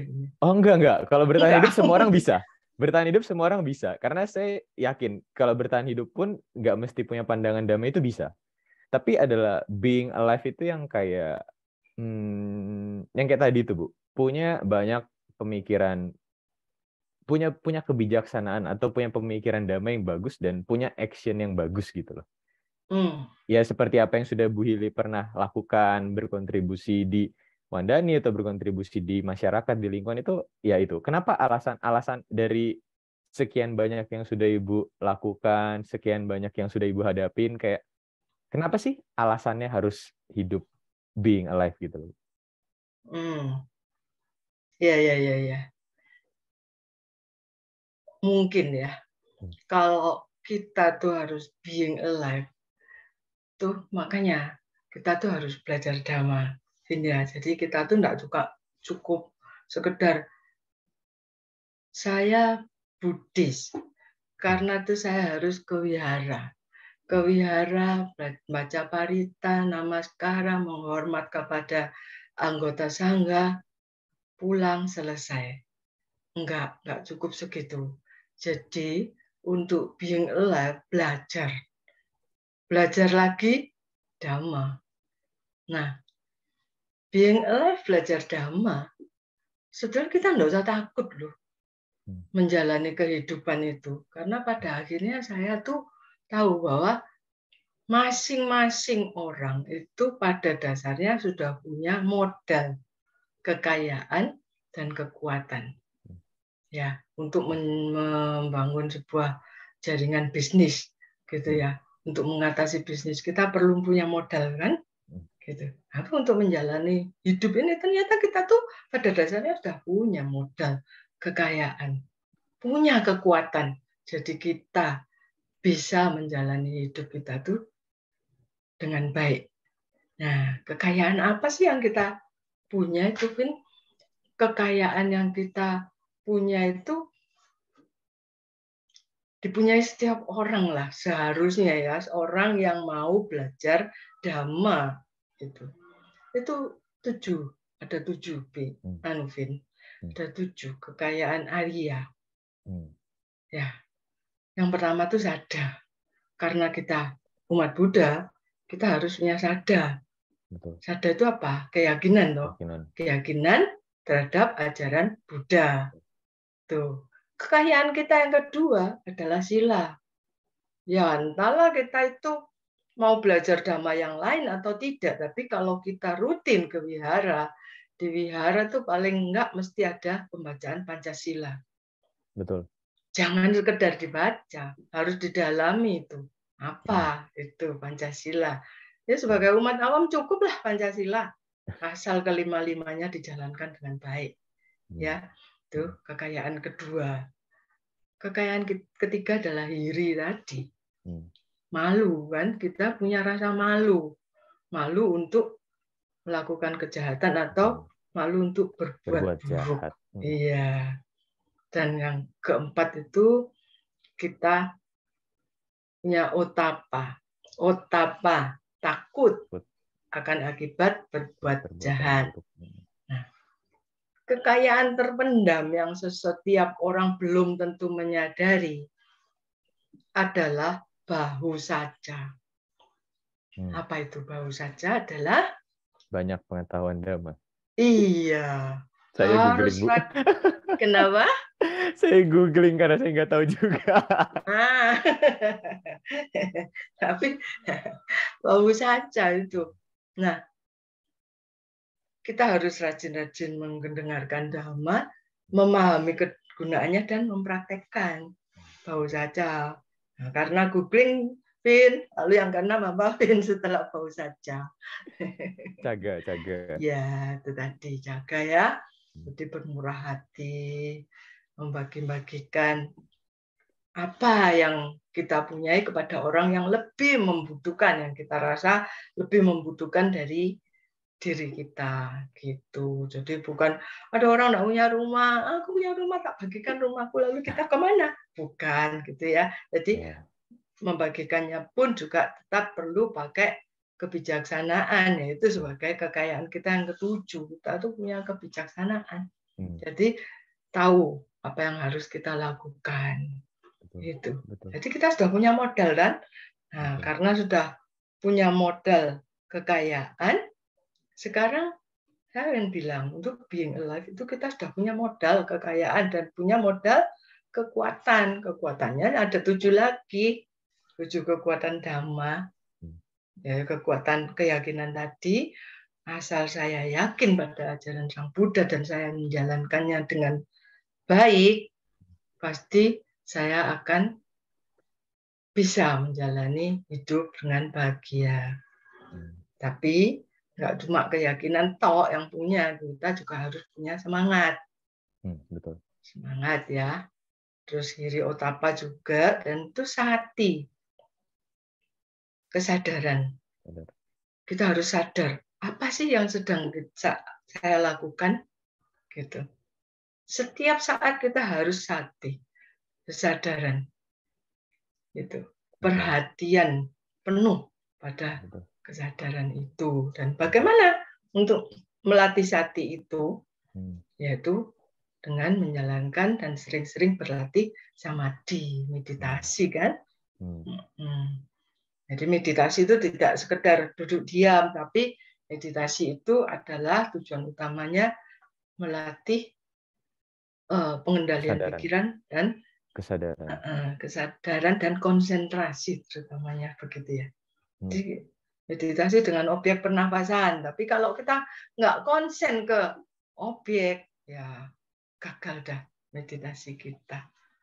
Dan kekuatan yang ketujuh, balik lagi panya. Jadi begitu kita punya kebijaksanaan tuh kita sudah kuat. Ya menghadapi orang yang marah-marah, kita tahu bagaimana. Menghadapi sesuatu masalah, kita tahu bagaimana. Itu, Vin. Betul. Sepertinya begitu ya. Ya, sedikit Bu ya. Dana itu termasuk caga kan Bu ya? Kalau dana itu masuk ke caga, tapi dana belum tentu caga. Oke. Karena orang berdana itu kadang-kadang seperti orang itu loh, kalau melihat pengemis atau pengamen gitu ya, kita sedang makan, terganggu pengamen, kasih aja dah uang, udahlah biar dia segera pergi. Itu tidak ada caganya loh. Oke.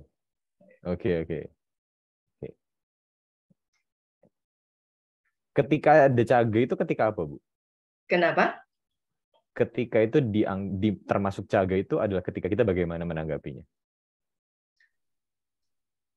Caga itu ya muncul ketika dalam batin kita muncul karuna. Oke. Berarti ada niatnya. Memang ada niatnya. Niat pasti ada, tapi rasa welas asih itu harus ada. Oke. Ya memang kalau dibedah lebih detail itu lebih ribet Bu ya. Tapi ya memang itulah ajaran Dhamma. Betul. Karena itu kita nggak boleh bosan-bosan belajar. Nah, belajar itu tidak ada habisnya. Betul. Terakhir Bu, last but not least, boleh jelasin dikit tentang dasa parami nggak Bu? Karena saya senang sebenarnya tentang dasa parami. Cuma mungkin boleh jelasin secara singkat aja dasa parami. Nah, di dasa parami itu, saya lebih jujur aja enggak inget loh dasa parami itu urut-urutannya. Tapi saya yang tahu paling atas itu dana. Ya. Nah, karena itu saya tuh sering dan sering mengingatkan teman-teman untuk enggak segan-segan berdana gitu ya. Nah, untuk bisa berdana dengan baik itu kan perlu keyakinan. Betul. Ya karena kalau berdana yang sekedarnya gitu, dana itu pertama lah paling gampang. Mau berdana materi, kita tinggal lihat isi dompet. Nggak usah noleh kiri kanan, waduh dia kasih merah, saya punyanya cuma yang abu-abu. Nggak perlu, nggak penting. Yang penting bagaimana sikap batin kita. Betul. Iya. Lalu yang kedua, sila. Apa sila? Ya, kalau sila kan sudah jelas ya. Bagaimanapun kita tuh kalau menjalankan sila sudah terbalik. Bagaimanapun kalau kita mau mengaku diri sendiri ini sebagai umat Buddha, ya mau tidak mau kita harus menjalankan sila. Sebagai umat awam, ya paling tidak itu kita harus menjalankan 5 sila. Betul.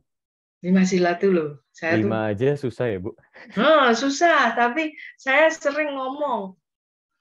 Mungkin yang sering mendengar saya ngomong bisa bosen. Tapi saya kayaknya itu enggak bosen karena ya 5 sila itu harga mati, udah enggak kayak NKRI harga mati. 5 sila itu harga mati, kita enggak bisa nawar loh. Ya, kita enggak harus melakukan 8 sila kan, 5 sila harga mati sebagai umat awam harus dijalankan, jangan ada yang terlanggar. Begitu. Nah, lalu yang ketiga nih, Bu. Ini pasti jarang orang-orang dengar. Nekama. Nekama itu kesempurnaan ya. Kalau di sini atau sih pelepasan. Pelepasan ya, pelepasan. Ya. Nah, nekama itu sendiri kalau kita mau menjalaninya seperti kehidupan yang ini memang sulit. Paling sulit itu kalau kita mau menjalankan nekama itu. Apa sih yang mau dilepas? Nah, nanti sepertinya kalau sudah kalau bapak-bapak gitu ya yang sudah berkeluarga lalu mengambil keputusan untuk menjadi seorang biku, mungkin itu salah satu dari prakteknya. Tapi itu pun masih harus pelepasannya tuh harus sempurna loh. Kalau benar-benar sudah memutuskan melepas keluarga, melepas kehidupannya sebagai manusia awam, mau menjalani kehidupan sebagai samana gitu. Itu baru bisa dibilang nekama kalau dia benar-benar bisa melepaskan secara sempurna, artinya sama sekali nggak lagi kepikiran. Iya ya, sisa hartaku yang tadi dibagi ke siapa, nanti kalau disalahpergunakan untuk apa? Itu gimana ya? Berarti termasuk yang paling sulit, Bu, ya, kalau gitu nekama ya? Iya. Kalau dibandingkan dengan yang lain-lain. Sepertinya pelepasan memang paling sulit ya. Iya. Ya, mungkin ya karena sulit itu saya sendiri. kurang mendalami. Iya, oke. Gitu. Selanjutnya panya. Panya kita sudah bahas, wirya kita sudah. Wirya mungkin, Bu. Wirya. Wirya itu semangat. Semangat atau usaha. Paling gampang itu kalau wirya itu usaha. Gitu, Vin. Nah, usaha itu kalau usaha saya tentang usaha itu kita bisa gini. Usaha yang benar itu dalam menjalani kehidupan itu kita mesti punya rumus. Kalau yang punya rumus itu nggak cuma matematika. Untuk menjalani usaha benar itu juga punya rumus. Min, plus, plus. Pernah dengar min ya? Min itu artinya itu biasanya sebaiknya kita renungi tentang min, plus, plus itu saat pertama kali kita bangun pagi tuh. Min, plus, plus ya. Min yang pertama gitu. Kalau ada kita sudah melakukan perbuatan yang salah di kehidupan yang lalu tuh nggak harus sebelum kehidupan saat ini loh ya. 5 menit yang lalu saat itu pun sudah kehidupan yang lampau. Kalau kita sudah berbuat salah di masa lalu, maka cepat-cepat kita harus berusaha untuk memperbaikinya. Itu min yang pertama. Lalu, min yang kedua adalah kalau dalam pikiran ini ada niat buruk, cepat-cepat dibuang niat buruk itu. Jadi min, membuang, kedua-duanya membuang. lalu plus kan? Plus yang pertama, itu biasanya kita kan ingat, iya aku happy ya kemarin sudah melakukan kebaikan ini. Itu plus kan? Sebuah kebaikan itu kan plus. Nah, jadi kalau kita ingat kita sudah melakukan sebuah kebaikan, beraditanalah untuk memperbesar kebaikan yang sudah pernah kita berbuat itu, menambah kebaikannya gitu. Ya, itu plus yang pertama. Lalu kalau plus yang kedua, kadang-kadang seseorang masih berangan-angan. Tadi saya kan bilang, hiduplah masa ini. Tapi enggak lah, semua orang kan punya angan-angan. Maka itu ada omongan, raihlah cita-citamu, gitu. Ya, gantungkan cita-citamu setinggi langit. Nah, itu berarti kita memang boleh berangan-angan. Jadi plus kedua adalah kebaikan apa yang masih kebaikan loh ya. Kebaikan apa yang masih menjadi angan-angan. Segera usahakan untuk dilaksanakan. Itu. Oke. Selanjutnya Itu. Kanti. Kanti ini susah-susah gampang ya Bu ya? Kalau Kanti itu kesabaran ya. Ya, kesabaran ini ya perlu berlatih, perlu belajar banyak, perlu berlatih gitu. Nah, kalau kita nggak pernah berlatih, seperti saya ini dulu termasuknya juga emosional loh. Kalau saya sudah bilang ya, nah, terutama ke anak-anak sih. Kalau mama udah bilang enggak itu ya udah harga mati, artinya enggak gitu. Tapi sekarang saya sudah berubah. Saya sudah mau bisa menerima alasan. Kalau saya bilang enggak, tapi ada sanggahan, saya tanya, kenapa? Alasanmu apa? Gitu. Nah, saya berlatih. Untuk bisa itu berlatih. Jadi sekarang saya sudah bisa, walaupun belum sempurna, saya sudah belajar banyak untuk menjadi orang yang mau mendengar pendapat orang lain. Dan untuk itu enggak gampang ya, mesti. Itu sesuatu yang enggak mudah sebenarnya. Harus dilatih terus, sabar, gitu. Selanjutnya Saca tapi sudah dijelasin tadi Bu ya, jadi nggak usah. Iya. Aditana juga sudah disinggung tadi, Meta dan UPK. Ya, kurang lebih seperti itulah dasar para. UPK tadi ya, keseimbangan. Tapi UPK tuh banyak orang kalau salah artikan itu sebagai cuek. UPK itu bukan cuek loh. Oke. Gimana Bu? Kasih pandangan sedikit tentang UPK biar kita tercerahkan. UPK itu menata batin kita seimbang. Gitu. Jadi ketika kita melihat seseorang melakukan hal yang gak baik pada kita, ya paling gampang itu ngambil contoh itu terhadap diri kita aja, jangan ambil contoh yang keluar-keluar ya, karena belum tentu sama gitu. Tapi kalau kembali ke diri kita sendiri, batin, saya merasa orang itu sudah melakukan sesuatu yang kurang baik terhadap diri saya. Enggak semata-mata kita langsung emosi, marah, nggak terima, protes gitu ya. Enggak. Disitulah pentingnya UPK. Jadi kita telaah dulu dengan batin yang UPK. Kenapa sih kok sampai terjadi seperti itu? Kenapa sih kok dia harus marah kepada saya? Kenapa sih saya harus tidak disukai? Seperti itu.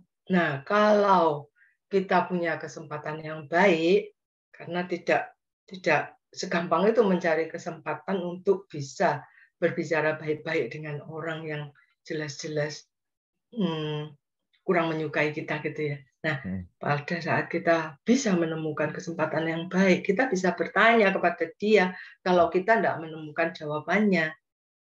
Tuh, sesungguhnya kenapa sih kok kamu tuh kelihatannya gak seneng banget sama aku? Kenapa ya? Gitu. Nanti kan dia ngomong, entah ngomongnya mau baik-baik atau tetap dengan emosi. Kamu sih gini. Oh, jadi itu toh. Nah, di situ kita bisa menenang. Oh, jadi itu. Kita sudah mendapat jawaban. Ini loh penyebab dia nggak suka kepada kita.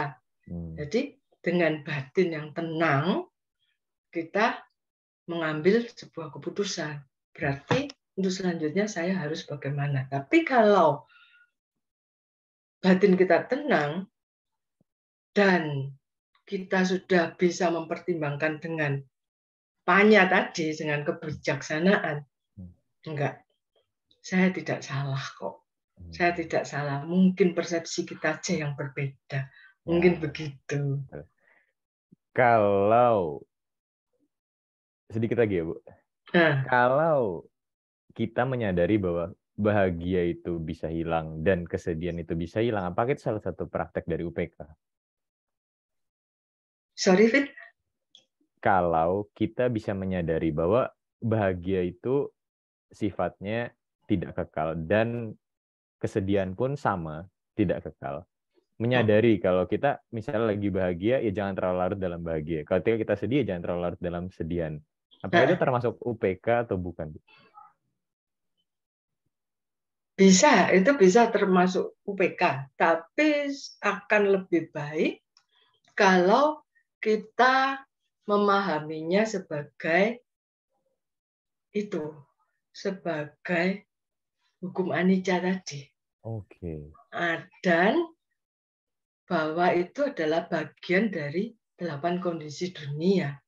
Oke. Sepertinya begitu. Dan setelah kita memahami tentang hukum anicca yang bekerja di situ dan 8 kondisi dunia yang mau tidak mau harus kita hadapi. Di situ muncul UPK. Oke. Kita nggak usah bahas itu, Bu, ya, karena kalau kita bahas itu jadi satu sesi lagi ntar. Betul. Soalnya kalau sudah ngomong dhamma itu, rasanya Bang. kita sudah tidak bisa ngomong waktu lagi. Seperti tadi saya ngomong, Vin kok lama banget toh, gitu. Ternyata nggak kerasa kan, Bu, ya? Iya. Iya, semoga yang dengerin juga nggak bosen gitu ya, Vin. Iya, semoga teman-teman di sini juga bermanfaat lah buat teman-teman di sini. Oke. Mungkin itu dulu, Bu Hili, untuk kesempatannya hari ini. Saya terima kasih banyak, Bu Hili, sudah mau join kami hari ini. Semoga bisa bermanfaat untuk teman-teman di sini dan juga untuk kami semua di sini lah intinya. Saya juga berterima kasih atas kesempatan yang diberikan kepada saya. Ada kurang lebihnya penyampaian saya, ya harap dipahami. Dan setelah ini, yuk kita sama-sama belajar, sama-sama bebenah diri, supaya dengan rakit yang sudah disediakan oleh sang guru, kita bisa mencapai pantai seberang dengan aman. Gitu ya? Sadu. Oke, Bu Hili, mungkin kapan-kapan kita bisa ngadain sesi lagi. Kita bakal coba undang Bu Hili lagi untuk diskusi lagi, Bu, ya? Ya, semoga ada karma baik yang mendukung. Sadu. Oke, sekali lagi terima kasih, Bu Hili, ya. Saya mau closing dulu. Terima kasih. Selamat sore, sugih waktu. Oke, terima kasih teman-teman sudah bergabung pada acara Kalena Meetup sore hari ini. Semoga apa yang dibawakan pada hari ini membawa manfaat untuk kehidupan kita dan juga untuk kita praktekkan di kehidupan kita masing-masing. Sampai jumpa di acara Kalena Meetup minggu depan. Sukihontu semuanya. Namo Buddhaya. Namo Buddhaya.